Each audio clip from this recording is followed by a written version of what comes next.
कर्नाटक में कल मतदान होने हैं। ऐसे में हमारे साथ मौजूद हैं बीजेपी के वरिष्ठ नेता प्रदीप वर्मा जी। इनसे ही जानते हैं। प्रदीप जी, कई नेता कर्नाटक से चुनाव प्रचार के बाद लौटे हैं, क्या स्थिति बताया है? आप लोग क्या? सर्वत्र विजय विजय ही विजय की सूचना है।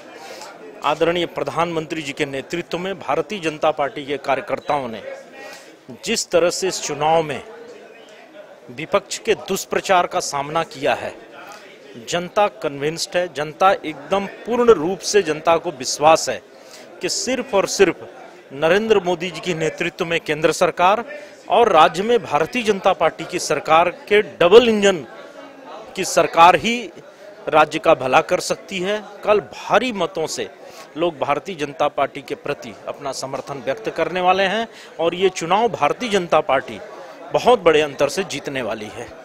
लेकिन जो आरोप लग रहा है, जो विपक्ष है वो कह रहे हैं कि ध्रुवीकरण किया जा रहा है, धर्म के नाम पर वोट को एकत्रित करने की कोशिश हो रही है। देखिए, बजरंग दल पर बैन लगाने की बात कह करके यह प्रयास तो कांग्रेस कर चुकी है।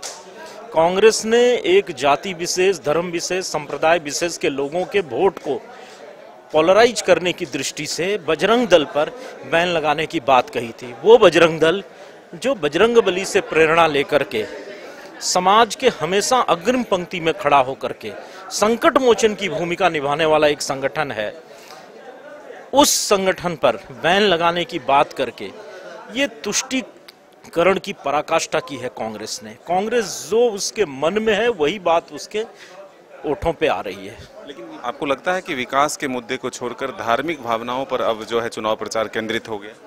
नहीं, भारतीय जनता पार्टी तो हमेशा विकास की राजनीति करती है। भारतीय जनता पार्टी की सरकार जब 2014 में बनी और प्रधानमंत्री जी ने अपने पहले ही संबोधन में सिर्फ विकास की बात की, सबका साथ सबका विकास, तो भारतीय जनता पार्टी तो सिर्फ विकास का बात ही करती है।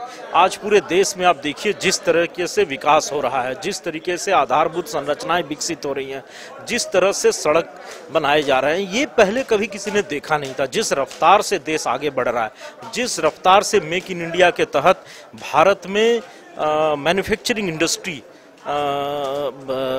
बढ़ रही है आगे, वो सारा विकास की ही गाथा लिखी जा रही है। भारतीय जनता पार्टी सिर्फ विकास की गाथा के आधार पे, अपने विकास के जो उसका ट्रैक रिकॉर्ड रहा है उसके आधार पे वोट मांगती है। हम तो सिर्फ विकास की राजनीति करते हैं। तो ये थे प्रदीप वर्मा जी, जिन्होंने साफ तौर पर कहा कि कर्नाटक की जनता ने अपना मन बना लिया है और विकास को देखते हुए ही वोट करेंगे। बीजेपी फिर से एक बार वहां पर सत्ता में आएगी। आइए दीपक प्रकाश से भी हम जानते हैं कि आखिर क्या कुछ कह रहे हैं। कर्नाटक दौरे से वो लौटे हैं, चुनाव प्रचार में वो शामिल हुए। फिर से कमल फूल खिलेगा। प्रधानमंत्री जी के प्रति लोगों का, कर्नाटक के लोगों का आस्था है, भारतीय जनता पार्टी के प्रति लोगों की आस्था है। राज्य सरकार जो वर्तमान में भारतीय जनता पार्टी की सरकार है, उस सरकार के विकास काम पर लोगों की आस्था है। कल कमल फूल पर लोग ईवीएम मशीन में बटन दबाएंगे और फिर से वहां पर भाजपा सरकार बनेगी।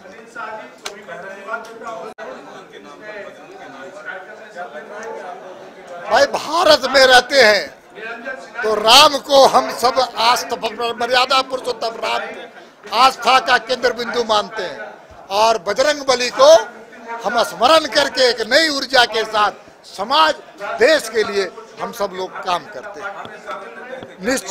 कर्नाटक में बहुत ही सकारात्मक भारतीय जनता पार्टी के लिए मैंने दृश्य देखे। वहाँ के गांव, गरीब, किसान, मजदूर, नौजवान, महिलाएं, आदिवासी और वहाँ के सर्व समाज। तो आपने सुना कि बीजेपी नेताओं ने क्या कहा। कर्नाटक में चुनाव प्रचार के दौरान लोगों का उत्साह कैसा दिखा, किन विषयों को लेकर के चुनाव प्रचार में नेता कार्यकर्ता उतरे थे।